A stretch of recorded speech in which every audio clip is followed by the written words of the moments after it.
UPSC Prelims 80-20 series. In 80-20 series, we are going to discuss 80% of UPSC syllabus through 20% of the PYQs. ठीक है? So achieve more with the less. So this is the episode 6 in which we are going to discuss about the rights. And rights में क्या? Fundamental rights, human rights, सभी तरीके के UPSC के question last 30 years के अंदर हम analysis करेंगे, डिस्कस करेंगे और साथ ही साथ उसका सोर्स के बारे में बात करेंगे, कहां से यूपीएससी ने सबसे ज्यादा क्वेश्चन बनाए हैं और हमें किस बातों का ध्यान रखना है फॉर द फ्यूचर। सो बिना टाइम लगाए हम शुरू करते हैं हमारा episode 6। So this is the first question of our episode 6। फटाफट से वीडियो को पॉज कीजिए और इसका आंसर देने की कोशिश कीजिए। ठीक है, so which one of the following statement is correct? इसमें से कौन सा स्टेटमेंट करेक्ट है? ABCD. So rights are claims of a state against the citizen. Against the citizen. ठीक है, इस पॉइंट को याद रखना है कि स्टेट का ये क्लेम्स है अगेंस्ट द सिटीजन। ठीक है, राइट्स आर प्रिविलेजेस। ठीक है, क्लेम्स नहीं है, प्रिविलेजेस है which are incorporated in the constitution of a state. ठीक है, राइट्स आर क्लेम्स, फिर claims of a citizen against the state. Citizen का अगेंस्ट द स्टेट जो है वो क्लेम्स है। Rights are privileges of a few citizen against the many. ठीक है, सो राइट्स की फिलॉसफी क्या है? राइट्स क्या होते हैं? राइट्स का कॉन्सेप्ट क्या है? सो राइट्स क्या प्रिविलेजेस होते हैं? सबसे पहले तो आपको ये डिसीजन लेना है कि ये प्रिविलेजेस है या क्लेम्स है। अगर प्रिविलेजेस है तो आपका ऑप्शन बी एंड डी में से आंसर होगा, अगर क्लेम्स है सो ए एंड सी से आंसर होगा। तो सबसे पहले आपको डिसीजन ये लेना है कि is the rights are claims.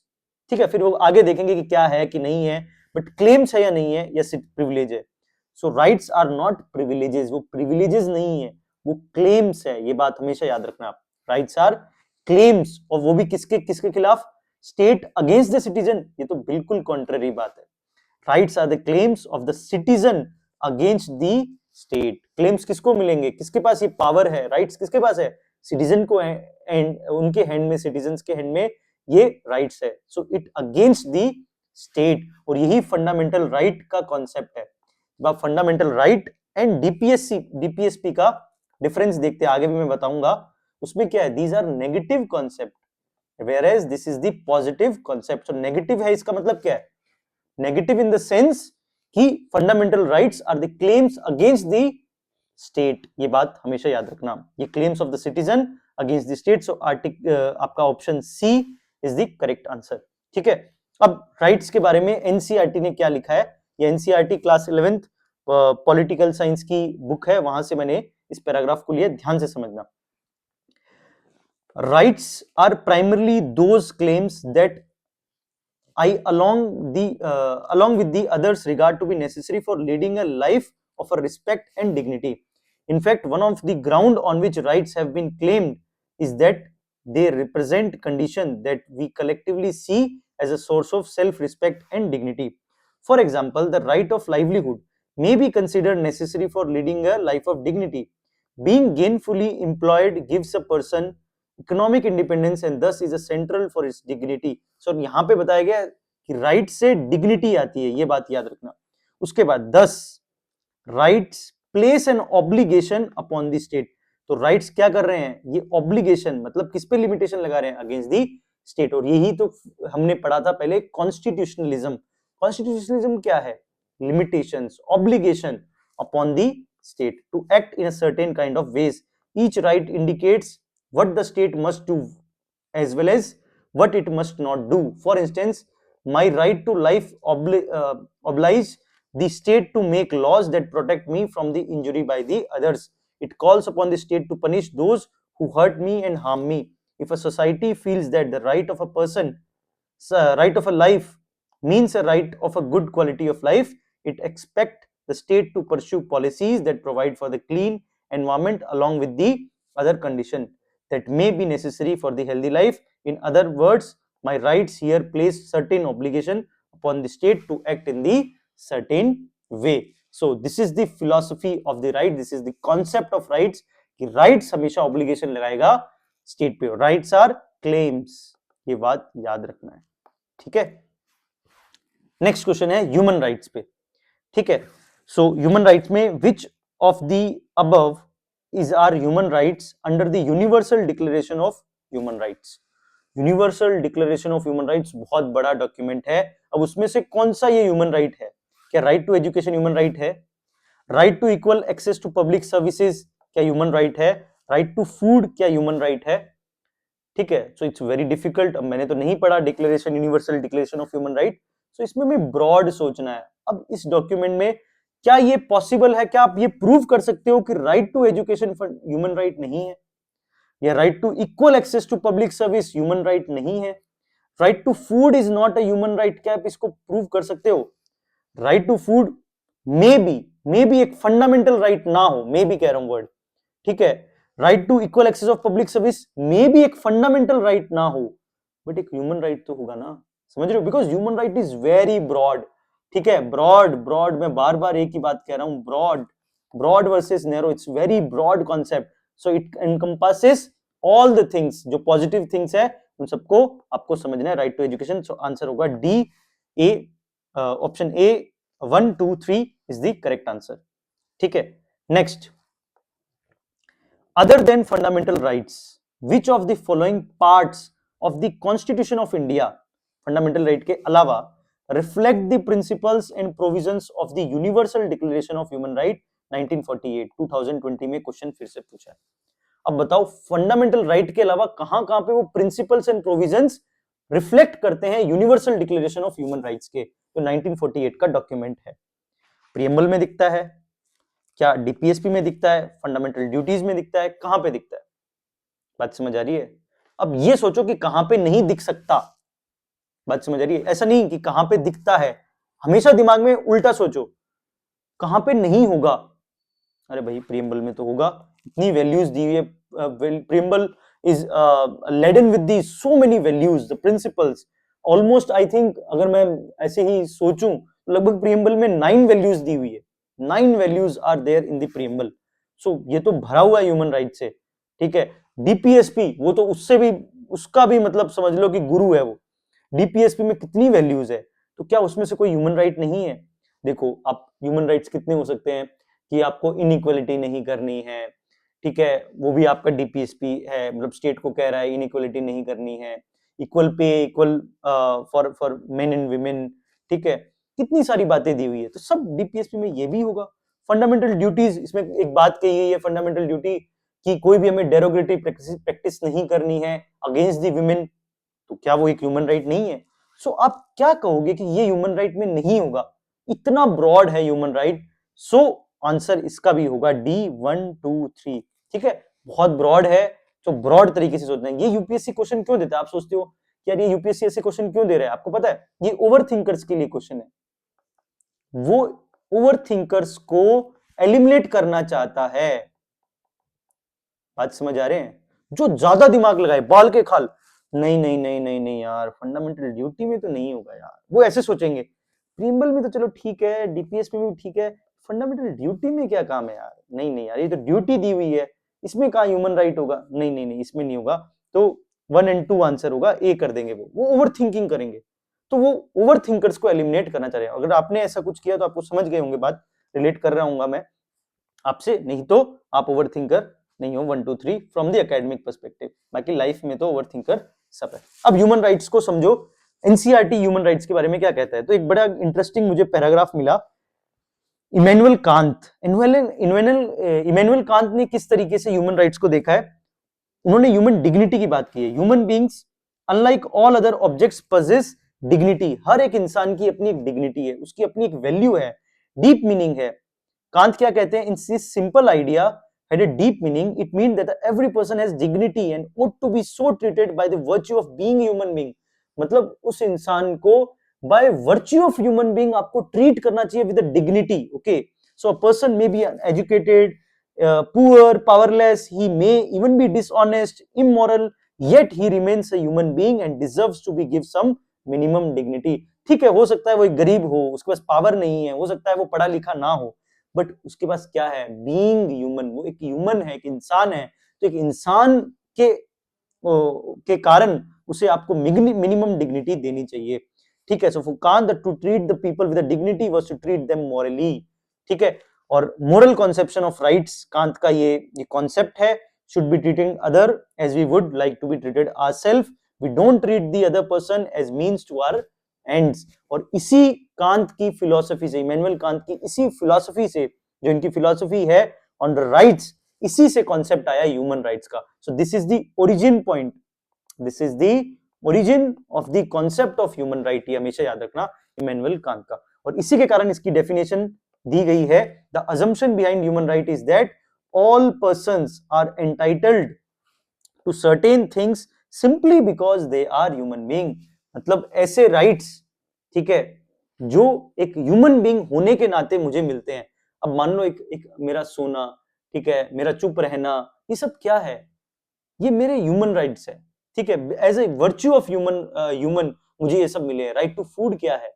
मुझे खाना मिलना चाहिए, क्योंकि मेरी बेसिक नीड है, एकदम बेसिक, ठीक है। As a human being each person is unique and equally valuable, ये बात याद रखनी है। So this is the whole concept of human right. So हमेशा यूपीएससी ने ह्यूमन राइट को बहुत ही ब्रॉड, ठीक है, वो समझा है, याद रखना बात। और ये देखो, इससे आपको समझ आ जाएगा कि ये universal declaration of human right है 1948 का, ये डायरेक्ट आपकी पॉलिटी के एनसीईआरटी में दिया हुआ है, तो आप इसको रीड कर सकते हैं पॉज करके, ठीक है। इसके अंदर आपको बहुत अच्छे अच्छे कीवर्ड्स मिलेंगे, और इससे ही आप समझ जाओगे कि कितना बड़ा ये एक यूनिवर्सल डिक्लेरेशन, कितना ब्रॉड है, ठीक है। सो आप इसको देख सकते हैं। नेक्स्ट क्वेश्चन, फंडामेंटल राइट्स पे हम शिफ्ट कर रहे हैं। अभी हमने राइट्स एंड ह्यूमन राइट्स देखे, अब हम फंडामेंटल राइट्स पे शिफ्ट कर रहे हैं। पहला क्वेश्चन है, best define the term state, ठीक है। सो स्टेट का कॉन्सेप्ट, तो आप कहोगे यार फंडामेंटल राइट में स्टेट कहां से आ गया? अरे आर्टिकल जो सबसे पहले फंडामेंटल राइट्स स्टार्ट होता है वो स्टेट के कॉन्सेप्ट से होता है, ठीक है, इसीलिए स्टेट का क्वेश्चन यहां पे है। सो आप ध्यान से इस क्वेश्चन को देखना और फिर इसको आंसर देने की कोशिश करना।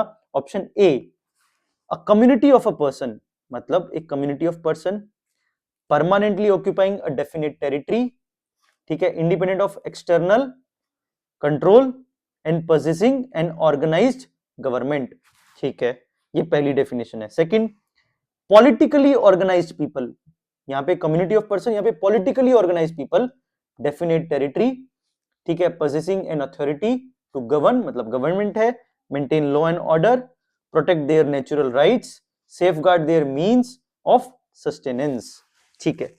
अ नंबर ऑफ पर्सन, ठीक है, who have been living in a definite territory for a very long period of time with their own culture, tradition and government, okay, a society permanently living in a definite territory with the central authority and executive responsible to central authority and independent judiciary, ठीक है। इन सब question में UPSC करता क्या है, ध्यान से समझो। वो जानबूझ के, मतलब आपको है ना, नहीं होता कि जैसे किसी इंसान ने फास्ट किया है, ठीक है, किसी इंसान ने फास्ट किया है और कोई उसका फ्रेंड जो है वो उसको जानबूझ के आज उसको गुलाब जामुन देने की कोशिश कर रहा है, ठीक है, कि आज यार गुलाब जामुन खा। सेम वैसे यूपीएससी हमारे साथ कर रहा है, ठीक है। वो स्टेट पूछा है, अब हमें पता है कि यार हम कंफ्यूज हो रहे हैं, तो जानबूझ के ऐसे ऐसे कीवर्ड्स देगा ना, जिससे आप मतलब लालच में आओगे कि हाँ यार ये आंसर सही होगा। समझ आ रही है बात, ठीक है। जैसे इस क्वेश्चन में देखो, ऑप्शन डी को ध्यान से देखो, यहाँ पे क्या दिया है, डेफिनेट टेरिटरी है, executive responsible to central authority है, इंडिपेंडेंट जुडिशरी है, तो हम रिलेट करेंगे, हाँ यार इंडिया में भी तो यही है, चलो भाई ऑप्शन डी करेक्ट आंसर कर लेते हैं, ठीक है। या फिर हम ऐसे सोचेंगे, नहीं अपना कल्चर, यार कल्चर अपने लिए कितना इंपॉर्टेंट, ट्रेडिशनल गवर्नमेंट सब कुछ है, अपना यही स्टेट है, तो भैया सी कर देते हैं। ऐसा ही सी में politically organized people, definite territory, authority govern law and order, natural rights, ठीक है, safeguard their means of sustenance, मतलब कितने बड़े बड़े वर्ड दिए। देखो जब भी कोई चीज डेफिनेशन होती है वो ब्रॉड होती है और बहुत ही कॉन्सेप्चुअली क्लियर होती है, ठीक है, उसमें स्पेसिफिसिटी का कोई भी स्कोप नहीं होता, हमेशा याद रखना बात। डेफिनेशन हमेशा ब्रॉड होती है, उसमें स्पेसिफिसिटी नहीं होती, कुछ स्पेसिफिक वैल्यू चीजें आएगी। जैसे यहाँ पे स्पेसिफिक क्या है, executive responsible to central authority, बात समझ आ रही है। तो यहाँ पे ये भी लिख सकता था भाई एग्जीक्यूटिव भी क्यों रिस्पॉन्सिबल होगा, इसके साथ जुडिशरी भी है और लेजिस्लेचर भी है, सभी लिख देते, फिर सब फिट कर देते इसके अंदर। बात समझ आ रही है मेरी, मैं कहना क्या चाह रहा हूं, what point I want to make here, कि जब भी यूपीएससी को जानबूझ से आपसे क्वेश्चन गलत करवाना है तो आपको गुलाब जामुन की तरह कीवर्ड्स बहुत ज्यादा फेंकेगा। डेफिनेशन हमेशा ब्रॉड होती है और प्रिसाइज होती है, और बहुत ही क्लियर होती है, क्रिस्टल क्लियर होती है, उसमें स्पेसिफिक कोई भी टर्म्स नहीं होते। तो यहां पे आप ध्यान से समझिए, स्टेट क्या है? एक कम्युनिटी ऑफ पर्सन है, ठीक है, एक डेफिनेट टेरिटरी है, ठीक है, एक्सटर्नल कंट्रोल नहीं है उस पर, मतलब सॉवरिन है, और एक ऑर्गेनाइज्ड गवर्नमेंट है उसके पास। तो एक पॉपुलेशन है, उसके पास टेरिटरी है, उसके पास सॉवरिन है और गवर्नमेंट है। कितना क्रिस्टल क्लियर डेफिनेशन है। This is the going to be right answer. Option A is the right answer of this question. बहुत प्रिसाइज, बहुत सिंपल, ज्यादा इसको एग्जेजरेटेड नहीं बनाया, घुमा। तो लैंग्वेज को पकड़ना और लैंग्वेज को समझना सीखो। समझ आइए बात, इस क्वेश्चन से हमें यही सीखना है, ठीक है। आंसर क्या है वो मैटर नहीं कर रहा, मैं बार बार कह रहा हूं, मैटर ये कर रहा है हम आंसर तक पहुंच कैसे रहे हैं और इस आंसर से हम सीख क्या रहे हैं, वो इंपॉर्टेंट मैटर करता है, ठीक है। सो स्टेट को हम दो तरीके से समझ सकते हैं, एक तो फिलोसोफर के एंगल से स्टेट को समझा जा सकता है और एक कॉन्स्टिट्यूशन से स्टेट को समझा जा सकता है।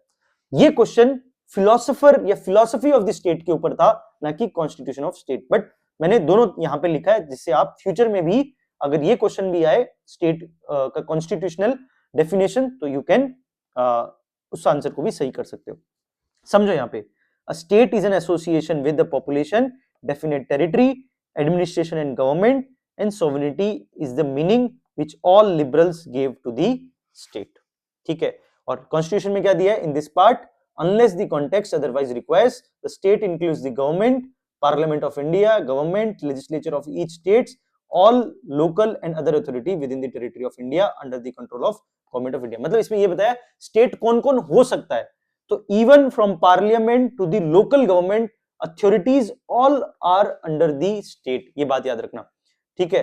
तो ये बात हमेशा आपको याद रखनी है। दूसरा आपके लिए पहला क्वेश्चन होमवर्क है ऑप्शन सी।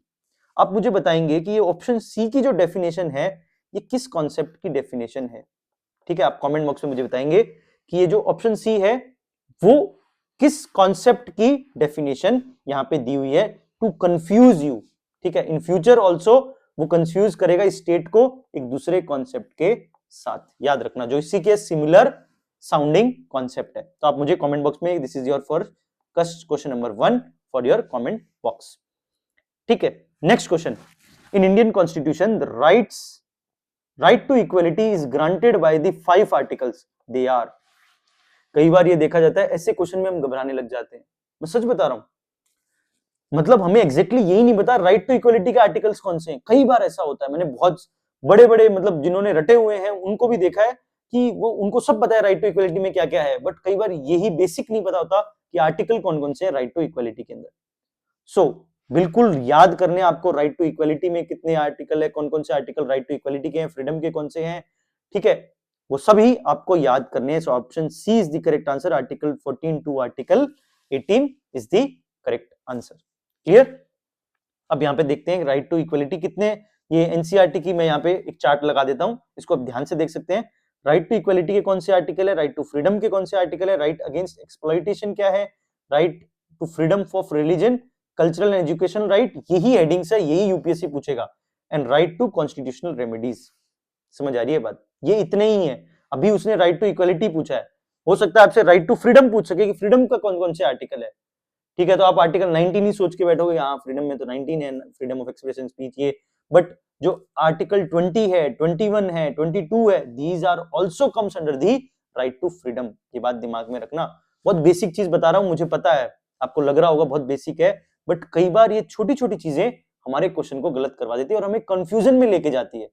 सो प्लीज दिमाग में रखो, राइट टू एक्सप्लॉइटेशन के कौन से हैं, आर्टिकल 23 एंड 24, ये दो ही है राइट अगेंस्ट एक्सप्लॉइटेशन में। क्यों बोल रहा हूं, आगे मैं इसी पे एक क्वेश्चन आपको भी दिखाऊंगा, हो सकता है नेक्स्ट एपिसोड में आए वो क्वेश्चन, बट आपको मैं फिर ये याद दिलाऊंगा मैं क्यों ऐसा एम्फेसिस करके बोल रहा हूं कि आपको एग्जैक्टली इन आर्टिकल्स के अंदर पता होना चाहिए कौन से राइट के अंदर कौन कौन से आर्टिकल है। For example right to equality में बात करूं, आर्टिकल 14 इक्वलिटी बिफोर लॉ, ठीक है। Article 15 prohibition of discrimination on the ground of religion, race, caste, sex in place of birth, equal access of to shops, hotel, wells, tanks, bathing ghats and roads, etc. Equality of opportunity in public employment, abolition of untouchability and abolition of titles. These all are comes under the right to equality. ये बात याद रखना है, ठीक है। ऐसे ही आप इन सबको रिवाइज कर लेना वीडियो को पॉज करके। Clear? Next, one of the implication of equality in the society is the absence of, हाँ, implication क्या है इक्वेलिटी का इन द सोसाइटी, ठीक है, absence of, किस चीज का absence होगा तब हम मानेंगे कि भैया इक्वेलिटी है? क्या प्रिविलेजेस का absence, रेस्ट्रिक्शंस का absence, कंपटीशन का absence, आइडियोलॉजी का absence? अगर आइडियोलॉजी ही नहीं होगी तो भैया इक्वेलिटी का क्या करोगे? Even equality itself is ideology, yes और नो? अपने आप में इक्वल रहना ये भी तो एक अपने आप में आइडियोलॉजी है, समझ आ रही है बात? सो क्या आइडियोलॉजी को आप एब्सेंस में इक्वलिटी को एंजॉय कर सकते हो? No, so ideology not be the correct answer. Competition, so competition नहीं होगा तो इक्वलिटी हो जाएगी, ये क्या मतलब है? ये क्या लॉजिक है? मुझे इसके पीछे लॉजिक तो बताओ कोई। अगर मान लो मुझे इक्वलिटी लानी है, सब लोग इक्वल हो, ठीक है, उसके लिए कंपटीशन खत्म कर दूंगा? नहीं यार, ऐसा तो नहीं हो सकता, कोई इसका कोई लॉजिक ही नहीं है। So it's a illogical point. अब यहां पे कंफ्यूजन है, क्या अब्सेंस ऑफ प्रिविलेजेस या अब्सेंस ऑफ रेस्ट्रेंट्स? अगर यहां पे इंप्लीकेशन ऑफ किसका, फ्रीडम का पूछा जाता, ठीक है, या लिबर्टी का पूछा जाता, ठीक है, तो मैं कह सकता था कि implication of the freedom in the society is the absence of restraints, one of the, वो भी मैं वन बोलूंगा, one of the implication freedom, तो मैं रेस्ट्रेंट बोलता। बट यहां पे पूछा है one of the implication of equality, so answer होगा प्रिविलेजेस, ठीक है। प्रिविलेजेस नहीं होने चाहिए, तभी तो, अगर किसी के पास प्रिविलेज है, मान लो किसी इंसान के पास प्रिविलेज है, किसी के पास प्रिविलेज नहीं है, तो इक्वालिटी कैसे होगी? ये तो इक्वल है ही नहीं। इक्वालिटी के लिए प्रिविलेजेस का अब्सेंस होना जरूरी है, सभी तभी तो इक्वल होंगे, बात समझ आ रही है? सो प्रिविलेजेस का absence is the right answer, option A is the correct answer, ठीक है। और मैं आपको एनसीईआरटी में भी इसको रीड करके बताता हूं। पहले आप समझ लो कि रेस्ट्रेंट्स इनकरेक्ट क्यों है। Equality does not mean society without restraints, laws and norms must restrain individual to maintain equality, ठीक है। Competition incorrect, equality ensure equal opportunity, not removal of competition, competitive process continue but become fair and non discriminatory. Ideology, society can not exist without ideology, बिना ideology के तो जी ही नहीं सकते। Even equality is rooted in certain ideological tradition, liberalism, socialism, ठीक है। So privilege is the correct answer. Equality directly implies removal of special privileges based on birth, caste, class, sex, religion, ठीक है। Example article 18 abolishes titles, so equality is equal to absence of arbitrary privileges. और जब मैंने इसको NCERT के अंदर found out करने की कोशिश की इस कीवर्ड को, बहुत जगह पे मुझे ये इवन टर्म जो है बार बार दिखा कि the concept of equality implies that all people, human beings, are entitled to the same rights and opportunity to develop their skill and talent. In other words, it is not the lack of equality of status or wealth or privileges that is significant, but the inequality in people access such basic goods, education, health and care, safe housing. Establishing formal equality, the first step towards the bringing about the equality is the, of course, ending the formal system of inequality and privileges. ठीक है, सबसे पहला step क्या होगा? एक तो inequality खत्म करो और एक प्रिविलेजेस का को खत्म करो। Attainment of equality requires that all such restrictions और privileges should be brought to an end. Privileges का एब्सेंस, बार बार यही बात एनसीईआरटी ने लिखी है और इसी से यूपीएससी ने क्वेश्चन पूछा है, ठीक है। तो आगे याद रखना है इस बात को। नेक्स्ट क्वेश्चन, यहाँ पे दो लिस्ट दी हुई है, लिस्ट 1, लिस्ट 2, तो इसको फटाफट से मैच कर लो, वेरी इजी, ठीक है। अनटचेबिलिटी का आर्टिकल होगा, चलो उसी तरीके से करते हैं जैसे हम करते आ रहे हैं। ए के अंदर 2 और 3 में से क्या होगा? ए में 2 and 3, the state shall not deny any person equality before law and equal protection of law with in the territory of India, ठीक है। और 3 के अंदर क्या दिया हुआ है? अनटचेबिलिटी। आर्टिकल 14 में अनटचेबिलिटी तो दी नहीं है, तो 3 वाला तो कट हो गया, ठीक है। अब आ जाओ इधर तुम्हारे बी और सी में, तो बी में 4 है या 1 है? बी में 4 है या 1 है? तो 1 क्या कह रहा है? The state shall not discriminate against any sex on ground of religion, race, caste, sex, ये बिल्कुल यही है। बट 4 में क्या दिया हुआ है? There shall be equality of opportunity to all citizen, matter of relating employment, ये आर्टिकल 16 है। सो 15 का 1 होगा, सो 15 का 1 मतलब आर्टिकल बी का 1 होगा, सो बी का 1, okay. So option C is the correct answer. I hope आपने भी यही आंसर निकाला होगा, वेरी इजी, डायरेक्ट इसी तरीके से क्वेश्चन पूछा जा सकता है आपसे डायरेक्ट आर्टिकल्स और उनमें क्या क्या सब्जेक्ट मैटर दिया हुआ है। You are very sure about this. ये सब क्वेश्चन गलत नहीं होने चाहिए प्लीज यार, ये तुमसे मतलब नहीं होगा, अगर किसी का गलत हुआ है तो प्लीज, ठीक है।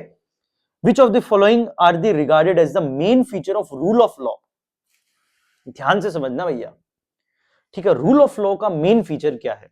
लिमिटेशन ऑफ पावर, भैया ये तो हमने कितनी बार देखा है। कॉन्स्टिट्यूशनलिज्म, ठीक है। Rule of law, limitation of power, भाई ये तो होगा ही होगा।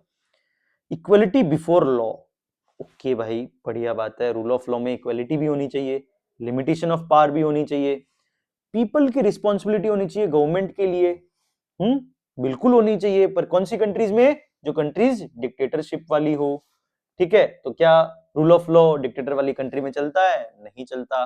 तो option 3 is not the correct answer, इसमें उल्टा होना चाहिए था। Government is responsible to the people, not people are responsible to the government. So statement 3 is the बिल्कुल गलत है, उल्टा है। And liberty and civil rights, ये तो होना चाहिए।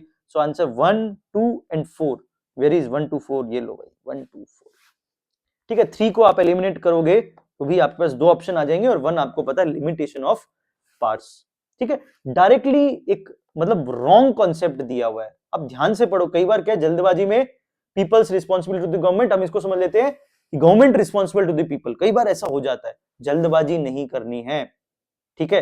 अच्छे से क्वेश्चन को पढ़ना है, हमेशा याद रखना चाहिए। आप कितने भी कॉन्फिडेंट हो कि यार ये मैंने पढ़ा है, मेरे को आता है, एक्साइटेड नहीं होना, ज्यादा एक्साइटेड नहीं होना, clear. So option 1 2 4 is the correct.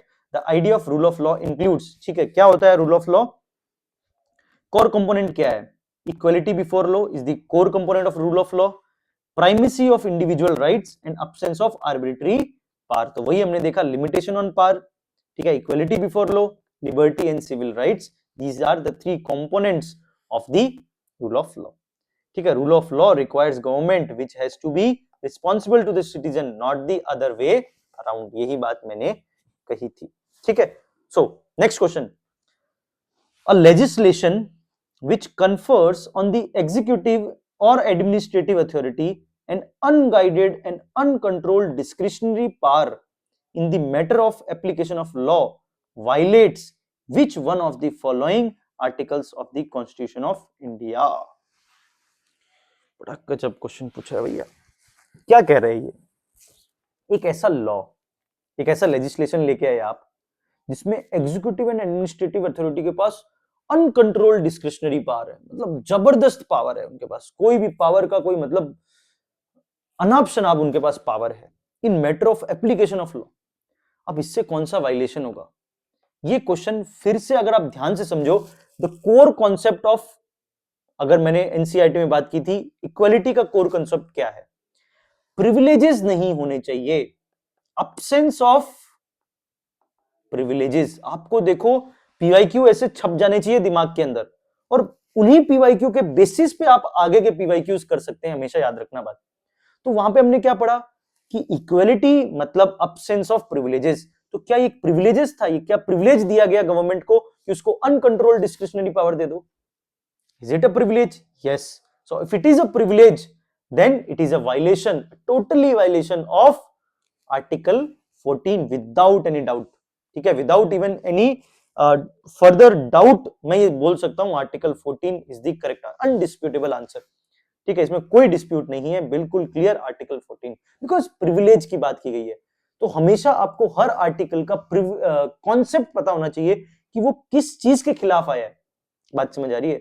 यही सबसे इंपॉर्टेंट, और यूपीएससी ने 2 बार इसी से क्वेश्चन पूछे हैं। तो अब हमारी नैतिक जिम्मेदारी है आर्टिकल 28 को जानना, आर्टिकल 32 को जानना एंड आर्टिकल 44 को जानना। वीडियो को पॉज करके एक बार सोचिए, रिकॉल करने की कोशिश कीजिए कि आर्टिकल ये सब क्या है, और अगर आप कर पाते हैं तो बहुत बढ़िया, नहीं कर पाते तो चलो मैं बता देता हूं आर्टिकल 14 एंड अदर आर्टिकल्स क्या है। Article 14 is the right answer, yes. Such legislation allow the arbitrary and discretionary application of law. Such legislation undermine the principle of equality before the law. Under Article 14, unchecked power to the authority leading to potential abuse and discrimination. Other articles क्या कह रहे हैं? Article 28 is about it ensure that no religious instruction is provided in any education institution wholly maintained out of the state funds. This is the Article 28. Article 22 is your constitutional remedies, writs जो है supreme court high court की writs, बिल्कुल। Article 44 is a DPSP. It states that the state shall endeavor to secure for the citizen a uniform civil code. ठीक है, already एक option के अंदर ये सब आर्टिकल्स आए हैं, सो इन आर्टिकल्स को यूपीएससी डायरेक्टली एक क्वेश्चन बनाकर फ्यूचर में पूछ सकता है. We have to keep this thing in your mind. Article 44 is all about uniform civil code. Article 32 is about the constitutional remedies. Article 28 is about the religious instruction and in provided in any educational institution wholly maintained out of the state funds. ठीक है, next question very बहुत ही अच्छा question है, ध्यान से समझना. The Supreme Court of India has held in some judgments that reservation policy made under Article 16 Clause 4 of the Constitution of India would be limited by Article 335 for maintenance of efficiency of administration. मतलब ये statement पढ़ते ही मुझे दिल में धक्का लगा, धक्का मतलब ऐसे डर लग रहा है कि यार पता नहीं क्या होगा. मैं वो फील बता रहा हूँ जो फील हम करते हैं कि यार ना मुझे ये आर्टिकल 335 पता, ठीक है, ये पूछ क्या रहा है. कोई बात नहीं, इसे डरना नहीं है, यहीं पे हार नहीं माननी. इससे क्या सीखना है? हार नहीं माननी. बात समझ आ रही है? हार को नहीं मानना. फिर से स्टेटमेंट दूसरा पढ़ना है, कहीं वहीं पे कुछ हमें क्लू मिल जाए. Article 335 of the constitution of India defines the term efficiency of administration. ठीक है, कुछ राहत मिल रही है. ठीक है, इसको पढ़ने के बाद तो हमें क्या करना है, इन सब क्वेश्चन में असर्शन रीजन, ये जो इस टाइप के स्टेटमेंट्स के क्वेश्चन होते हैं जहां पे इस तरीके की बात दी होती है, तो उसमें हमें क्या करना होता है? उसमें हमें सबसे पहले राइट रॉन्ग देखना होता है. इनमें से रॉन्ग कौन सा है? अगर रॉन्ग पता चल गया तो हमारा आंसर बिल्कुल क्लियर आ जाएगा, सी डी में से ही आ जाएगा. अगर दोनों स्टेटमेंट सही हो फिर हम दिमाग लगाएंगे ए बी के अंदर. तो क्या कॉन्स्टिट्यूशन ऑफ इंडिया डिफाइन कर रहा है? कॉन्स्टिट्यूशन ऑफ इंडिया ने कॉन्स्टिट्यूशन ही क्या होता है वो ही डिफाइन नहीं किया, तो वो क्या ये डिफाइन करेगा एफिशिएंसी ऑफ एडमिनिस्ट्रेशन क्या होता है? ठीक है, अरे भाई हमारे कॉन्स्टिट्यूशन मेकर के पास इतना टाइम नहीं था उस टाइम, ठीक है, कि वो चीजों को डिफाइन करे. बहुत ही कम चीजों को कॉन्स्टिट्यूशन में डिफाइन किया गया है. सो मुझे ये भी नहीं पता कि आर्टिकल 335 क्या है. मान लो मुझे ये भी नहीं पता, बट मुझे ये पता है कि कॉन्स्टिट्यूशन ऑफ इंडिया, मुझे पूरा भरोसा है हमारे कॉन्स्टिट्यूशन मेकर्स पे कि उन्होंने ये इतना दिमाग नहीं लगाया होगा कि ये डिफाइन क्या है, तो ये कैसे इसको डिफाइन किया हुआ है. सो स्टेटमेंट 2 मेरा करेक्ट है. So answer C is the correct answer. Statement 1 is correct. मुझे ये पता भी नहीं है कि ये सब क्या दिया हुआ है, तो इसलिए डरना नहीं है, नीचे तक पढ़ना है और अच्छे से. अब यहां से मैं आपको एक लर्निंग बता रहा हूं इस क्वेश्चन से. हमें क्या करना होता है, बात समझ आ रही है? हमें हमेशा हर क्वेश्चन के अंदर वीक पॉइंट ढूंढना है. Weak point of the question. ध्यान से अगर काम रहोगे, क्वेश्चन में काम रहोगे तो वीक पॉइंट ढूंढ पाओगे, नहीं तो खुद ही वीक हो जाओगे. क्वेश्चन के against the question you will feel weakness. तुम खुद अपनी वीकनेस निकाल दोगे. हमें बस क्वेश्चन में एक वीकनेस मिल गई तो हमारा काम होने के चांसेस ज्यादा है. वो वीकनेस कब पता चलेगी? जब आप काम होंगे. सो अपने आप को काम रखना, अपने आप को कूल रखना, अपने टेम्परामेंट, अपने आप के कॉन्फिडेंस को रखना is very important.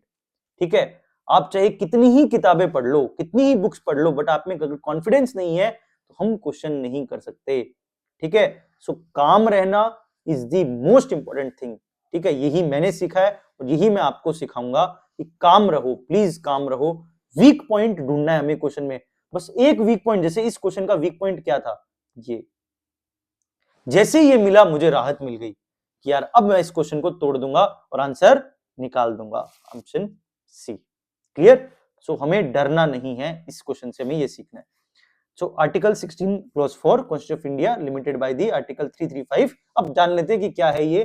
For maintaining the efficiency of administration, article 335 states that the claims of scheduled caste and scheduled tribes shall be taken into consideration consistently with the maintenance of efficiency of administration. Therefore, while reservations are provided for the upliftment of the socially and educationally backward classes, it should not compromise the efficiency of administration. मतलब reservation दो, कोई दिक्कत नहीं है, but वो efficiency of administration को compromise नहीं करना चाहिए. ये एग्जैक्टली हमारे कॉन्स्टिट्यूशन में आर्टिकल 335 में लिखा गया है. बिल्कुल समझो बात इस बात को, ये वापस रिपीट हो सकता है क्वेश्चन, इसलिए 335 हमारे लिए इंपॉर्टेंट है constitution. Article 335 of the Constitution of India does not define the term efficiency of administration. Instead, it mandates the claims of scheduled caste and scheduled tribe should be considered while maintaining efficiency of administration. मतलब हम reservation दें but हमारी efficiency पे नुकसान नहीं होना चाहिए, ये आर्टिकल 335 में कॉन्स्टिट्यूशन में कहता है. Clear? Next question, very important. Which one of the following reflects the most appropriate relationship between law and liberty? Word क्या है? Most appropriate. इसका मतलब सभी एप्रोप्रिएट तो है और उसमें सबसे मोस्ट कौन सा है वो जानना है. इसका मतलब ये नहीं है कि कोई गलत है, सब सही है, कहीं ना कहीं कोई ना कोई सेंस में सब सही होंगे, बट उसमें सबसे मोस्ट एप्रोप्रिएट कौन सा होगा वो हमें जानना है. चलो भाई जान लेते हैं. ऑप्शन ए कह रहा है if there are more laws there are less liberty. ज्यादा लॉ होंगे तो कम लिबर्टी होगी. अब मैं यहाँ पे क्या बोलूंगा, देखो हमें ना यहाँ पे इस टाइप के क्वेश्चन आए ना तो थोड़ा हमें ना वो बन जाना है, शक वाले, और थोड़ा क्रिटिकल सा हो जाना है. If there are more laws there is less liberty, जरूरी थोड़ी है, मतलब वो नहीं होता एक टोन, जरूरी थोड़ी है, ऐसा थोड़ी हो सकता है यार, जरूरी थोड़ी है कि मोर लो होगा तो लेस लिबर्टी. मतलब कांट से ना इस बात को कह नहीं सकते, हो भी सकता है यस और नो, ठीक है, तो ऐसा हो सकता है. If there are no laws there is no liberty. अगर लॉ ही नहीं होगा तो लिबर्टी भी नहीं होगी. Very extreme. ठीक है, इसको देखते हैं क्या है ये. If there is liberty laws have to be made by the people. अगर लिबर्टी है तो भैया नेसेसरी सिचुएशन है कि लॉ तो पीपल ही बनाएंगे. क्यों भाई? जरूरी है कि पीपल बिल्कुल हमेशा हर जगह सही हो सकता है पीपल ही सही ना हो, तो कोई जरूरी थोड़ी है, तो ये तो बिल्कुल ही गलत बात है. ठीक है. If laws are change too often liberty is in danger. Same वही फर्स्ट स्टेटमेंट वाली बात, कांट से कह नहीं सकते. मैं मानता हूं कि लॉज ज्यादा चेंज नहीं होने चाहिए, too often liberty is in danger, but जरूरी थोड़ी है. If laws are change too often, हो सकता है ये चेंज अच्छे के लिए हो, दाग अच्छे हो. बात समझ आ रही है? दाग भी तो अच्छे होते हैं, सर्फ एक्सेल ने हमें ये सिखाया है. So if laws are change too often liberty is in danger, अरे भाई कह नहीं सकते ये बात. हाँ, हो सकता है कि यार बार बार चेंज हो रहे हैं, बट हो सकता है बार बार चेंज हो रहे हैं ड्यू टू दी पॉजिटिव कुछ चेंज लाने के लिए. हमसे कुछ चीज जो है वो अच्छी नहीं हो पा रही, हम बार बार पॉजिटिव लॉज ला रहे हैं, तो कांट से वाली चीज है. तो जब चीजें कांट से वाली हो ना, तो वो क्या है कि ये सी सेट है. It's all about C set. C set के अंदर जैसे होता है कि कांट से कि यार ये हो सकता है, नहीं भी हो सकता, वो नहीं, हमें एक्सट्रीम चुनना पड़ेगा यहाँ पे. एकदम जो फिक्स बात है कि हाँ ये होगा तो ये होगा, ये नहीं होगा तो नहीं होगा. क्लियर? बात समझ आ रही है? तो ऐसा ऑप्शन है option B. If there are no laws there is no liberty. बहुत क्लियर बात है. ठीक है, और ये मैं नहीं कह रहा, ये थिंकर ने कही है, बट हमें उस समय नहीं पता होगा कि किसी थिंकर ने कही है. बट समझो, अगर लॉ नहीं होगा ना तो लिबर्टी नहीं होगी. ये बात बिल्कुल सत्य है, ये ट्रुथ है, इसमें कांट से वाली बात नहीं है. लॉ नहीं होगा, नियम ही नहीं होंगे तो लिबर्टी नहीं होगी. लिबर्टी के लिए पहली एसेंशियल चीज है लॉज तो होने चाहिए, मिनिमम लॉज हो, कोई बात नहीं, बट लॉ होने जरूरी है लिबर्टी के लिए. आप आजादी कैसे दोगे किसी को? एक सर्टेन मिनिमम लॉज तो होने चाहिए. ठीक है, सो ये हमेशा याद रखना, नॉर्मलेसनेस या लॉलेसनेस कभी भी सोसाइटी के लिए अच्छा नहीं होता. जब जब सोसाइटी लॉलेसनेस पे गई है या नॉर्मलेसनेस में गई है, वो सोसाइटी में एनोमी आया है. ठीक है, सो एनोमी का मतलब है कि सोसाइटी के अंदर केओस आया है, कियोटिक सिचुएशन, केओस वहां पे हुआ है. So if there are no laws there is no liberty, this is for sure. So option B is the correct answer. क्या कह रहे हैं फिलोसोफर जॉन लॉक ने बोला है, where there is no law there is no freedom. ठीक है. True liberty in a societal context does not mean absolute absence of all restraint, anarchy.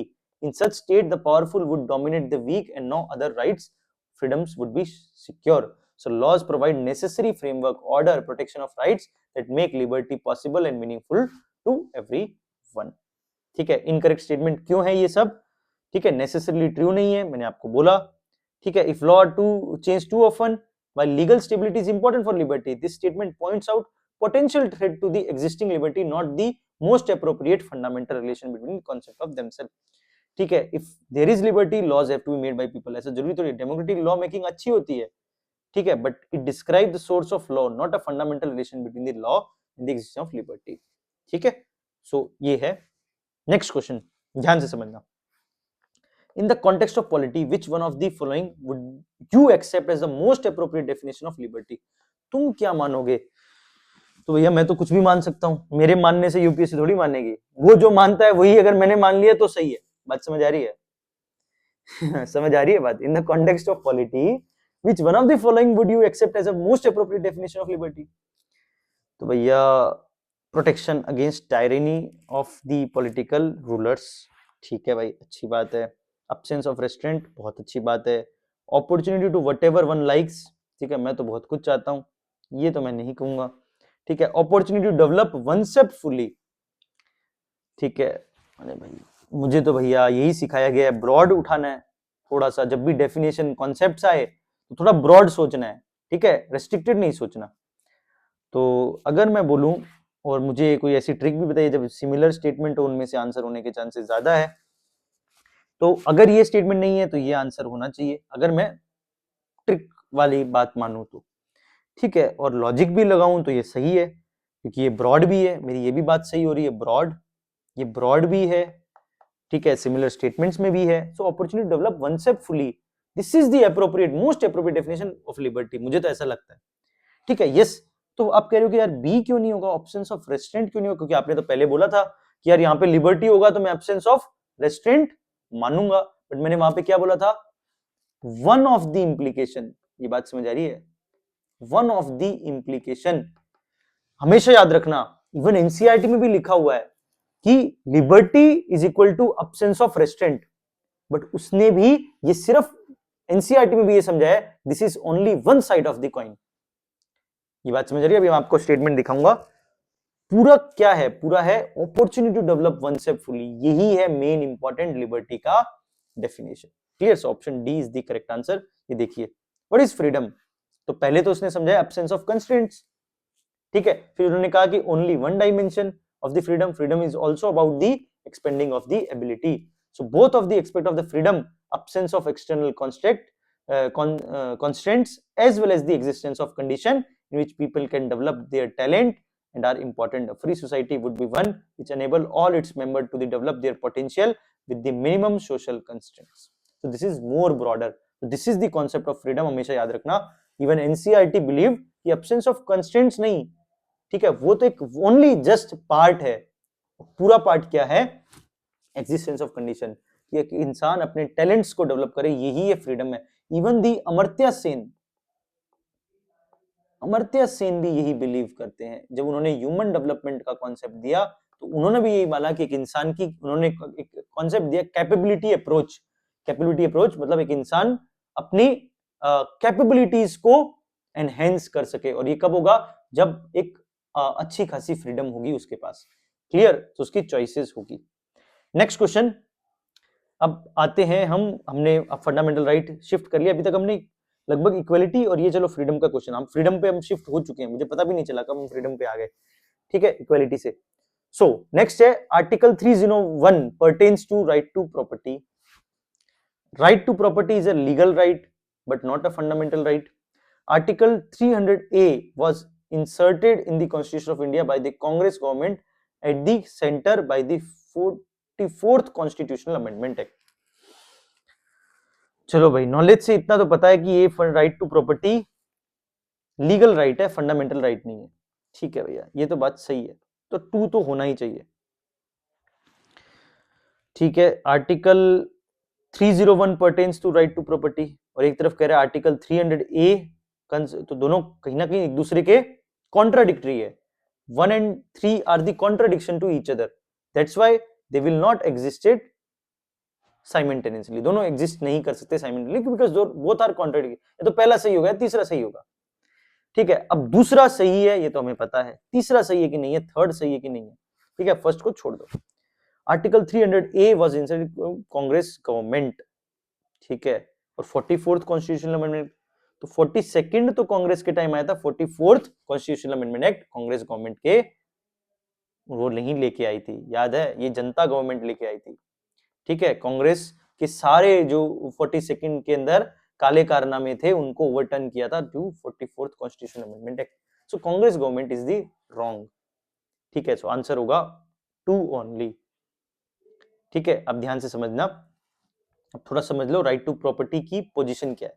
Originally 1950 से 78 तक रहा। Right to property was a fundamental right under article 19, ठीक है, F के अंदर and article 31 के अंदर।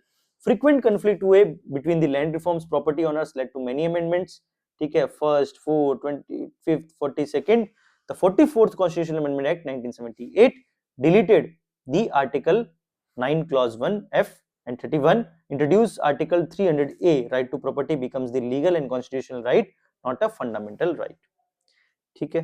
सो करंट स्टेटस क्या है आर्टिकल 300A के अंदर है, no person can be deprived of the property except the authority of law, the right is not enforceable under article 32 only through high courts, article 226, ठीक है। Compensation is not guaranteed but the law can not be arbitrary, ठीक है। Why it is downgraded to make land reform, redistribution, social justice easier, to reduce endless litigation blocking welfare policies. So right to property की ये बात है, ठीक है। अगला question करो, राइट टू प्रॉपर्टी में मजे आ जाएंगे। What is the position of right to property in India? चलो भैया, पहले वाले क्वेश्चन से इतना पता है कि ये एक लीगल राइट है, तो ऑप्शन ए और बी में है, ये तो गलत है दोनों। अब legal right available to citizen only, legal right available to any person. चलो भैया इसको ध्यान से समझो, इसको कैसे समझेंगे। Fundamental right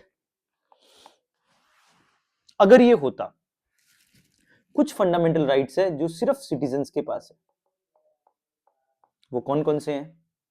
article, if I am not wrong, 15, 16, article 19, 29, 30, ये 5 आर्टिकल है जो सिर्फ सिटीजन्स के पास है, बाकी सबके पास। तो ये किसके अंडर था? आर्टिकल 19 के अंडर था, राइट टू प्रॉपर्टी। बात समझ आ रही है?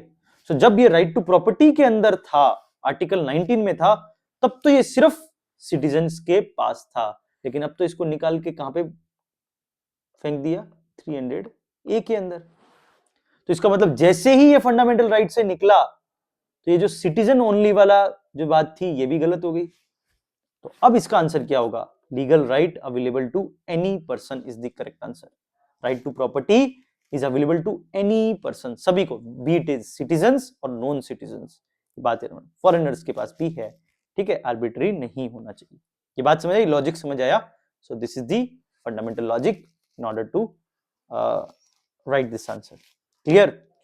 सो ये था एपिसोड 6। एपिसोड 7 में हम आगे के फंडामेंटल राइट्स एंड रिट्स के बारे में बात करेंगे, इंक्लूडिंग रिट्स, ठीक है। आई नो कि फंडामेंटल राइट्स के अंदर ही रिट्स आती है, इंक्लूडिंग रिट्स में इसलिए लिखा है यहाँ पे बिकॉज मैं रिट्स आपको हाई कोर्ट, सुप्रीम कोर्ट में नहीं करवाऊंगा, फंडामेंटल राइट्स के साथ ही रिट्स को डिस्कस करूंगा नेक्स्ट एपिसोड में, ठीक है। सो आई होप आपको बहुत मजे आ रहे होंगे।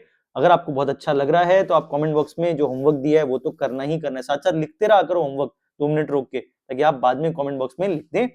और साथ ही साथ मैंने आपसे पहले भी कहा, ज्यादा से ज्यादा इस वीडियो को आप शेयर कीजिए, एपिसोड्स को शेयर कीजिए, जिससे मेरा भी कॉन्फिडेंस बूस्ट होता गया। जैसा जितना आप सपोर्ट करोगे उतनी जल्दी आपको वीडियोस आगे मिलती रहेगी स्पीड के अंदर। थैंक यू सो मच, मिलते हैं नेक्स्ट एपिसोड 7 में। Thank you so much.